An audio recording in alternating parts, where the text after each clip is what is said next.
Queridos irmãos e irmãs, o Santo Evangelho deste domingo continua o chamado sermão apostólico, missionário do Senhor Jesus, iniciado no domingo passado, com as instruções para os 12 que deveriam partir em missão. Ele fala do que espera deles, inclusive nos momentos de perseguição. A história do anúncio do Evangelho está sempre associada, de alguma forma, a uma história de perseguição. Desde a Igreja Apostólica até os nossos tempos. Em muitos lugares do mundo, os cristãos ainda são perseguidos e sofrem. E às vezes vem uma pergunta: mas como uma mensagem que vem do alto, uma mensagem que é de paz, de amor, pode suscitar tantas e tantas incompreensões? Jesus sabia disto. Ele mesmo morreu por causa do anúncio do reino. Os apóstolos, com exceção de São João, todos morreram de forma violenta. Mas qual é o sentido da palavra de Deus neste domingo? Nós podemos resumir numa palavra, num convite, que apareceu diversas vezes no Evangelho: não tenhais medo. A palavra do Senhor nos convida hoje à audácia, à valentia, à coragem. O cristão não deve ter medo dos homens, porque a fragilidade dos homens é tão grande, que nem os seus segredos mais íntimos ficarão guardados para sempre. Chegará um tempo em que aquelas coisas ocultas serão gritadas do telhado. A verdade mostra a sua força. A verdade se impõe a não ser por ela mesma. Também o cristão não pode ter medo daqueles que matam o corpo, porque a pessoa não consegue destruir a alma. Matam o corpo, mas não atingem o espírito. Ainda que haja uma limitação física, há sempre a liberdade interior. O Senhor nos faz livres. Os mártires todos foram de forma livre ao encontro da morte, porque sabiam que o Senhor, a quem entregavam a vida, não iria decepcioná-los. O cristão também não deve ter medo de se declarar a favor do Mestre publicamente, porque tem um Deus que o ama tanto, a ponto de conhecer até o número dos fios de cabelo de sua cabeça e valorizá-lo mais que os pardais. Não tenhamos medo de dar testemunho de Jesus.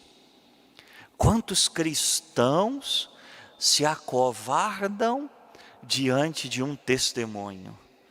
Tem medo de declararem publicamente que são de Deus, que são filhos da igreja, que vão à missa, que se confessam, que recebem a Santíssima Eucaristia com frequência.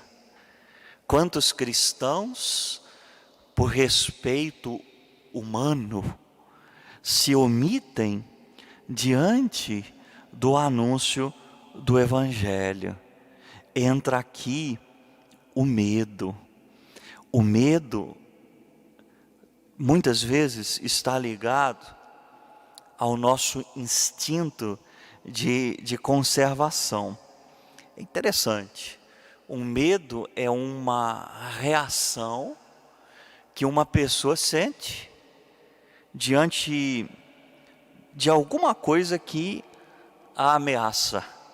Pode ser o medo da própria morte, no caso mais extremo, mas também o medo de certos perigos que a tiram da zona de conforto, que mexe em sua questão afetiva, né?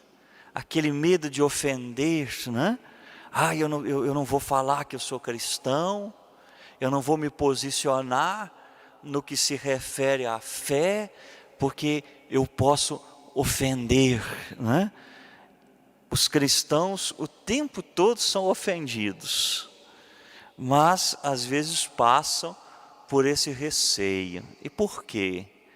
Porque ainda não vivem como profetas. É claro que o profeta precisa também usar da caridade. É preciso saber falar. Mas o profeta nunca pode se omitir diante da verdade, senão ele não é profeta. O profeta não anda de braços dados com o medo, porque se o medo for a força dominante da sua vida, ele não vai obedecer a Deus, ele vai obedecer àquela possível ameaça, que nem sempre é real. O profeta não conhece o medo. Na sua ação profética, movido pelo Espírito do Senhor, ele não pode deixar o medo vencer. A primeira leitura de hoje mostra, num primeiro momento, o medo de Jeremias. Ele sente sim o peso da sua missão. E ele coloca alguma resistência. O profeta dá uma desculpa muito bonita, como todo ser humano, como todos nós, né? Mestre também numa desculpa, ao menos naquele primeiro momento. Senhor, eu não sei falar, eu sou apenas um menino. E Deus lhe responde. Ele vai escutar do próprio Deus: para onde eu te enviar, irás. O que eu te mandar, falarás. E aí a promessa: não tenhas medo, eu estou contigo. E por que Jeremias tinha medo? Porque os seus inimigos começavam a difamá-lo, a falar mal dele, atacar a sua integridade moral, nós diríamos nos dias de hoje. E aí, não é? Ele treme. Jeremias foi amaldiçoado, foi mandado em exílio. Por quê? Porque estava em sintonia com Deus. No tempo de Jeremias, existiam os falsos profetas, aqueles que anunciavam não aquilo que Deus queria dizer ao povo, mas aquilo que o povo queria ouvir de Deus. Nos nossos tempos, aparecem muitos profetas que vão nessa linha. Não são capazes de dizer o que Deus quer falar ao povo, mas dizem ao povo o que o povo gostaria de ouvir de Deus. No tempo de Jeremias, haviam os profetas aduladores, com lisonjas, os profetas que faziam altos elogios. Por quê? Porque tirariam algum benefício material, né? Porque receberiam alguma compensação humana. E Jeremias não. Jeremias diz o que o Senhor quer dizer.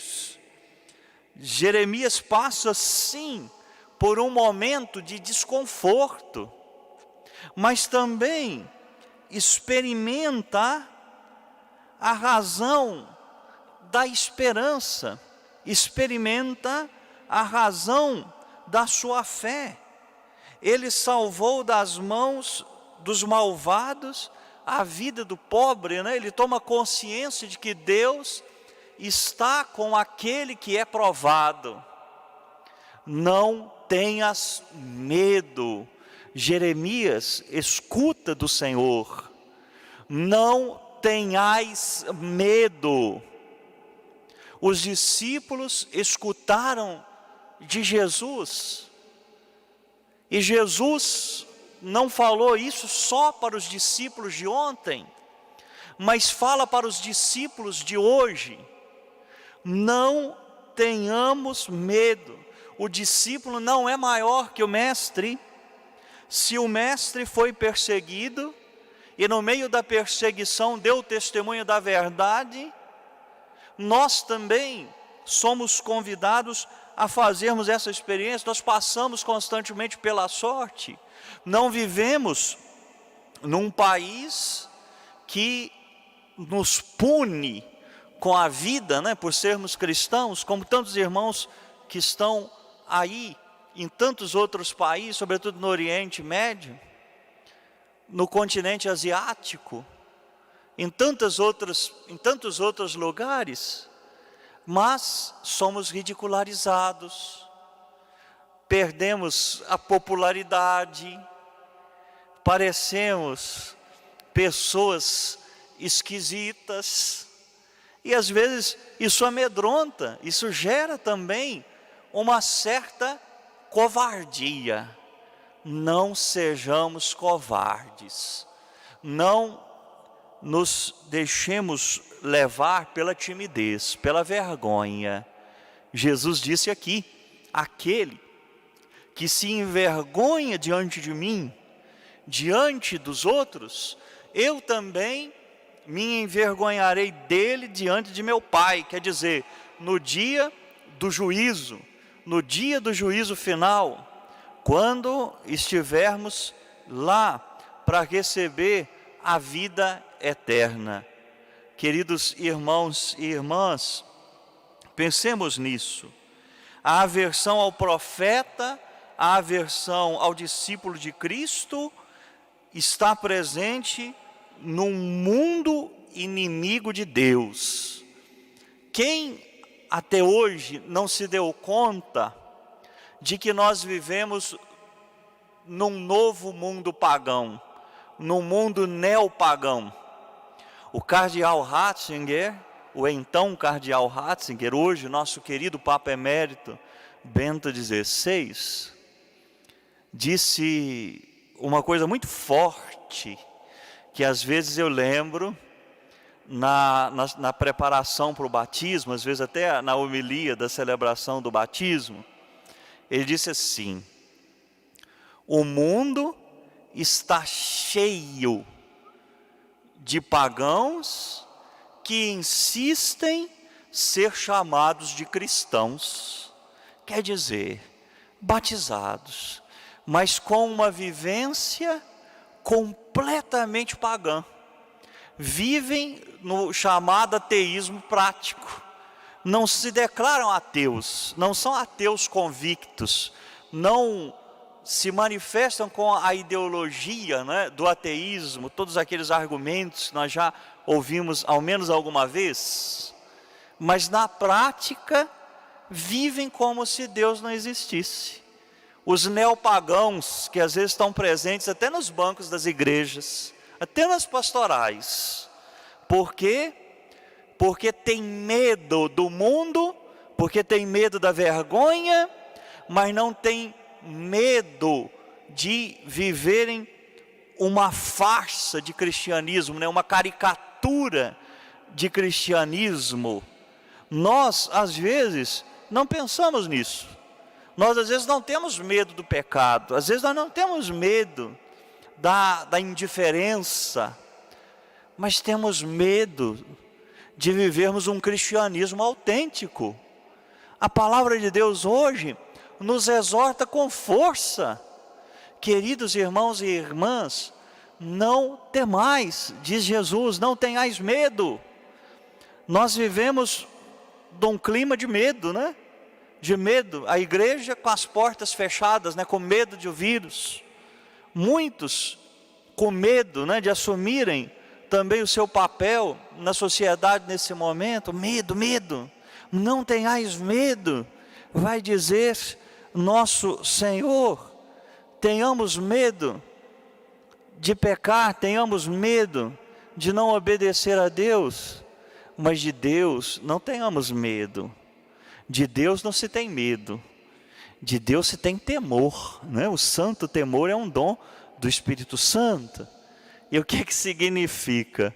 O que significa o santo temor de Deus? É um medo, é uma espécie de medo. Mas que medo? O medo de ficar sem Deus, o medo de ofender a Deus. Esse é o santo temor, o dom do Espírito, que precisa substituir o nosso medo, o nosso pavor de certas outras coisas. Vamos agradecer a Jesus pela sua presença no nosso meio. Vamos agradecê-lo porque na Eucaristia ele se torna a nossa força. Que a Mãe de Deus nos ensine a coragem, nos dê o dom da sua confiança, da sua fé. Nossa Senhora, quando saiu, né? Quando acompanhava Jesus no caminho do Calvário, será que em algum momento ela sentiu medo? Se estão matando o meu filho, será que não vão fazer mal a mim também? Será que em algum momento ela passou por essa dúvida? Se passou, a gente não pode responder. Mas o fato é que seguiu Jesus e não teve medo de se unir a Ele no Calvário, não teve medo de se unir ao seu Filho bendito, no momento em que Ele dava a sua vida pela humanidade, um momento em que parecia o maior fracasso da história, mas que se tornou a fonte da salvação e da vida para todos nós. Pensemos na Virgem Maria, no seu exemplo, na sua intercessão. Pensemos no amor da Virgem Maria, que acompanhou seu filho em cada instante. Que o Senhor nos dê essa graça ao longo da semana e ao longo de toda a nossa vida. Obedeçamos a Jesus. Não tenhais medo. Coragem, ele vai dizer em outro lugar. Eu venci o mundo e a igreja também vencerá. A Covid-19 não manterá as portas das nossas igrejas e das nossas casas fechadas por muito tempo. Rezemos para que esse momento passe. Não tenhais medo. Louvado seja nosso Senhor Jesus Cristo. Para sempre seja louvado.